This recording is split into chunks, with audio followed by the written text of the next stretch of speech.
On üldlevinud tõde, et kõhuhädade, eriti just lahtisuse korral on kiireim ja ohutuim kodune esmaabi söetablett.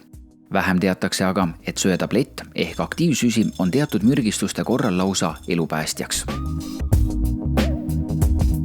Aktiivsüsi on selline hästi vanast ajast juba teada tuntud ravim, mida inimesed ikka on harjunud apteegist saama ja ostma. Kui me räägime aktiivse olemusest, siis on ta ühest paberipuidust, turbast, kuivdestilleerimise teel saadud ravim.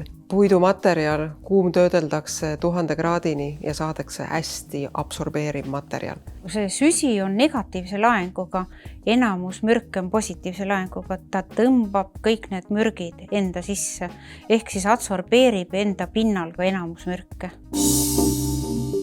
Aktiivsüsi esmaabina on ülioluline kõikide praktiliselt ravimimürgistuste korral ja ka loodusest leidavate mürkide korral. Tuletame meelde marju, taimi, aga eelkõige meil Eestis seeni. Seenemürgistuse korral ilma aktiivsööta mitte kuidagi asju lahendada ei saa. Alkoholi ta ei absorbeeri, happemürgitused, alusemürgitused, siis mis ma metallides, raskemetallidest, liitiumimürgitus näiteks, ta ei absorbeeri. Tähendab, see, mida ta absorbeerib, peab olema positiivse laenguga, sest ta ise on negatiivse laenguga. Seda peab küll ütlema, aktiivsüsi ei ole mingi imeasi, et kõikide mürgistuste korral alati efektiivne. Teda kindlasti ei manustata kemikaalimürgistuste korral. Ehk siis, kui kogemata või tahtlikult on keegi joonud mõnda kemikaali, eriti kui ta on söövitav, siis on ta suisa vastunäidustav. Enam efektiivne on aktiivsüsi siis, kui teda saab neelata kuni poole tunni jooksul mürgisaine neelamisest. Toimib ka veel tunni aja jooksul.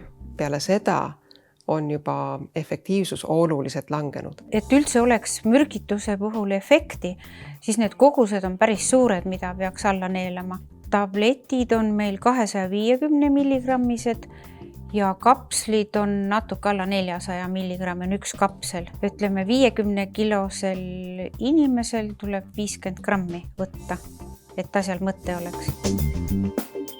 Nagu öeldud, siis aktiivsöe kogused, mis mürgistuse korral alla tuleb neelata, on väga suured. Täiskasvanu puhul maksimaalselt kuni 50 grammi ehk 200 tabletti. Kui keha kilogrammid annavad arvutuste järgi välja suurema koguse, siis aktiivsöe hulk sellest ikkagi ei suurene, sest see võib kaasa tuua soolestiku ummistuse. Aastane laps, kes kaalub 10 kilogrammi, peaks mürgistuse korral alla neelama 40 tabletti. Tabletid purustada kas siis saumikseriga, uhmris, et saada selline pulber, kui ei ole juba saanud aktiivsöe pulbrit osta, siis lemmiktoiduga segatuna. Kas jäätisega, pehme jäätisega, kohupiimaga, mõne magustoiduga, mida laps on harjunud sööma. Meie kolleegid siin üle lahe on ka öelnud, et selle aktiivsöö võib anda ka Coca-Colaga, kui see aitab kuidagi lapsele saata sellist koostöövalmidust, et ta on nõus selle aktiivsöö koguse endale alla neelama. On oluline rõhutada, et aktiivsüsi on ravim nagu iga teinegi ning ka siin võivad olla omad kõrvaltoimed.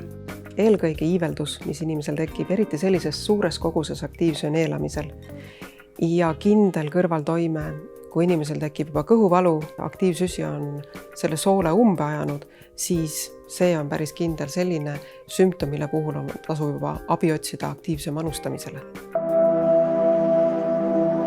Mürgistusinfoliinil me kohtame vähemalt paar korda nädalas, kui mitte rohkem, kus aktiivsöö õigeaegne manustamine on päästnud patsiendi elu ja edaspidise tervise. Suuresti seenehooajal, kui inimesel on alanud juba seenemürgistussümptomid ja ta kiiresti selle aktiivsöö sisse saab, siis edasine läheb juba olukord oluliselt paremaks. Küll aga sellised juhtumid aastaringselt, mis juhtuvad, on väikesed lapsed ja vanavanemad ravimid. Üks tablett on väga tõenäoliselt juba sellisele 1-aastasele eluohtlik. Ja kui sellistel juhtudel saab kodus juba kiiresti aktiivsöö sisse anda, siis on juhtunud, et laps on järgmise päeval juba kodus tagasi.